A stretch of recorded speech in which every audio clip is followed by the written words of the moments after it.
Morning. Today we are going to see the topic discharge of surety. Okay. Now what is discharge? Discharge means end of. Means ending the liability, coming to an end. Okay. A surety is said to be discharged when the liability of the surety comes to an end. Means his guarantee, the promise which he has given, for which he is liable, that liability comes to an end. Now there are mainly three modes of discharge of liability of the surety. The three modes are what? Revocation of the creditor. Second is by the conduct of the creditor. And the third is by invalidation of contract. Now the first, I'll repeat again. The first is by revocation of creditor. Second is what? By the conduct of the creditor. The third is by invalidation of contract. We'll see the first. That is by revocation of the creditor. What is revocation? Revocation means taking back or cancelling. Now here the creditor is revoking the liability of the surety. Now how he can revoke it?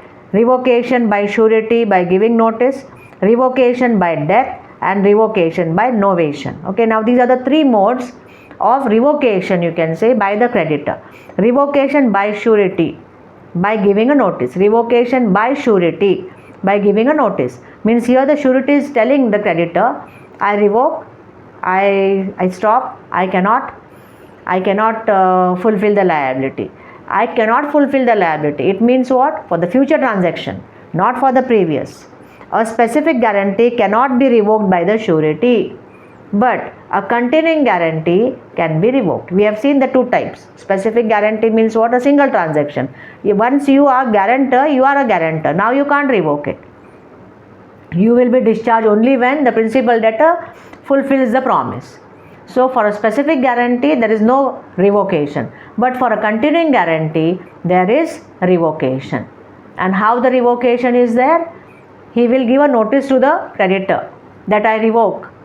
Means for future transaction, not for the previous transaction. Okay. Now that's the first mode, that is revocation by surety by giving notice.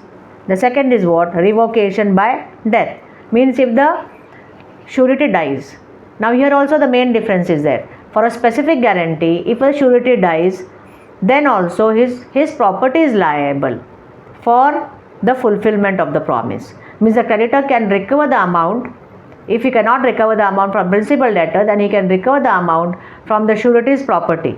So by death, the specific guarantee does not come to an end. But for the continuing guarantee, when the surety dies, then the surety or his property is not liable for the future transaction. Okay. So in general cases, what will happen if the surety dies? What the creditor can do? Creditor will inform to the principal debtor, your surety has died, better give new surety. Okay. Or otherwise also the surety's property is liable. Okay. See here, the deceased surety's estate will not be liable for any transaction entered into between the creditor and the principal debtor after the death. It means before the death he is liable. Okay. So this is the second, revocation by death. Now the third is what? Revocation by novation. Novation means what? A new contract. Now when a new contract is been entered into, or a substitution has taken place of a new contract of guarantee for an old one, either between the same parties or different parties, then the previous contract comes to an end. Novation means a new contract. The new contract can be in between the same persons or in between the different persons. It may be for the same transaction, it may be for the some other transaction. We have discussed about novation in the videos which are there on contract. Contract in the sense, contract, discharge of contract we have discussed. You better see that. Novation is a simple concept, means a new contract. Now here the surety has given a guarantee for 1 lakh rupees. That is a loan of 1 lakh for which he has given a guarantee. Afterward, the surety is giving a guarantee for 2 lakhs. But why he is giving a guarantee for 2 lakhs? He does not want paperwork. Means here the principal debtor is asking again a loan of 1 lakh. First he has taken off 1 lakh. Now he is again asking for another 1 lakh. Same surety is becoming a surety or giving a guarantee for the other 1 lakh also. But what here the surety tells the creditor, better we will enter into a new contract of 2 lakhs. Previous 1 lakh and now 1 lakh. Previous 1 lakh will merge into this 2 lakhs. Okay, so we will make only one contract. Now if this one contract is entered into for 2 lakhs, it discharges the previous contract by novation. So the suretyship also will come to an end. This is one of the mode, that is revocation of the creditor. Revocation of the creditor by the surety, by the death of the surety, or by the novation. Okay, now this is the first mode of discharge. The second mode of discharge is what? By the conduct of the creditor. By the conduct of the creditor means here the creditor is doing something because of which now the surety is telling, better I am discharged.